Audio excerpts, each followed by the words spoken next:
Assalamualaikum warahmatullahi wabarakatuh. Sahabat beriman, Al-Quran merupakan kitab suci umat muslim sekaligus penyempurnaan dari kitab-kitab sebelumnya. Selain itu, Al-Quran merupakan petunjuk serta penerang di alam kubur kelak. Al-Quran juga sumber dari segala sesuatu yang ada di dunia, termasuk ilmu pengetahuan dan fenomena-fenomena. Hingga saat ini, banyak ditemukan fenomena aneh yang bahkan tak dapat dijelaskan secara ilmiah, namun telah disebutkan di dalam Al-Quran terlebih dahulu.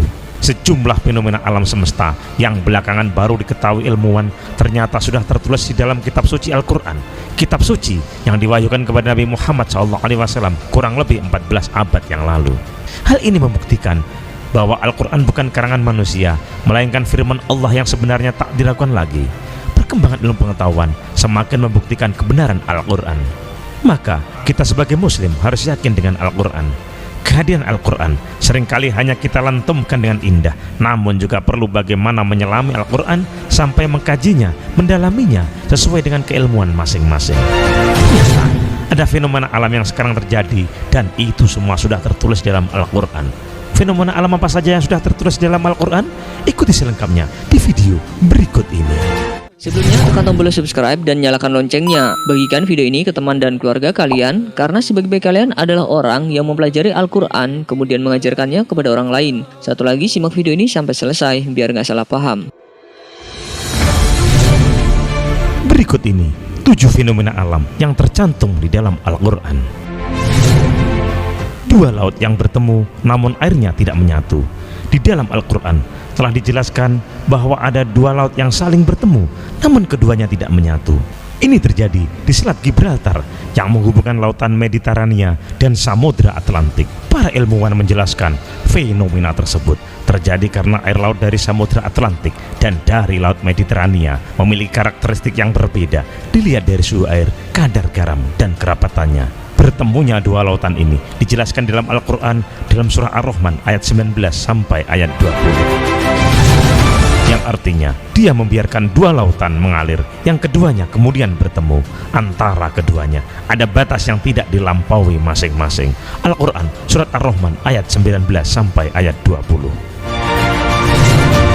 Api di dasar laut. Seorang ahli geologi asal Rusia, Anatol Zbagovic, dan Yuri Bogdanov, seorang ilmuwan asal Amerika Serikat, meneliti kerak bumi dan patahannya di dasar laut lepas pantai Miami. Mereka kemudian menemukan lava cair yang mengalir disertai abu vulkanik yang suhunya mencapai 231 derajat Celcius. Fakta sains ini disebutkan di dalam Al-Quran surat At-Tur ayat 6. Dan laut yang di dalam tanahnya ada api. Al-Quran surat At-Tur ayat 6. Garis edar tata surya. Ahli astronomi menyatakan bahwa matahari memiliki kecepatan bergerak sebesar 720.000 km per jam ke arah bintang Vega yang telah disebutkan di dalam Al-Quran, di mana matahari tetap beredar di garis edarnya. Selain matahari, semua planet dan satelit dalam sistem gravitasi matahari bergerak sesuai garis edar yang telah ditetapkan. Hal ini dijelaskan di dalam Al-Quran surat Al-Anbiya ayat 33, yang artinya, dan dialah yang menciptakan malam dan siang, matahari dan bulan, masing-masing dari keduanya itu beredar di dalam garis edarnya. Al-Quran surat Al-Anbiya ayat 33. Ledakan raksasa atau Big Bang. Big Bang diyakini sebagai peristiwa yang menyebabkan terbentuknya alam semesta. Teori ini didasarkan pada kajian kosmologi mengenai bentuk awal dan perkembangan alam semesta. Hal ini juga disebutkan di dalam Al-Quran surat Al-Anbiya ayat 30, yang artinya, dan apakah orang-orang kafir tidak mengetahui bahwasanya langit dan bumi itu dahulu adalah suatu yang padu, kemudian kami pisahkan keduanya, dan dari air kami jadikan segala sesuatu yang hidup, maka mengapakah mereka tidak juga beriman? Al-Quran surat Al-Anbiya ayat 30. Terbentuknya air hujan. Jauh sebelum para ilmuwan mengemukakan teori mengenai terbentuknya air hujan, di dalam Al-Quran sudah dijelaskan mengenai peristiwa alam yang sering kita lihat ini di dalam Al-Quran surat Ar-Rum ayat 48 sampai ayat 49, yang artinya, Allah dialah yang mengirim angin, lalu angin itu menggerakkan awan, dan Allah membentangkannya di langit menurut yang dikehendakinya dan menjadikannya bergumpal-gumpal. Lalu Kamu lihat hujan keluar dari celah-celahnya, maka apabila hujan itu turun mengenai hamba-hambanya yang dikendakinya, tiba-tiba mereka menjadi gembira. Dan sesungguhnya sebelum hujan diturunkan kepada mereka, mereka benar-benar telah berputus asa. Al-Quran Surat Ar-Rum ayat 48 sampai ayat 49. Sungai di dasar laut.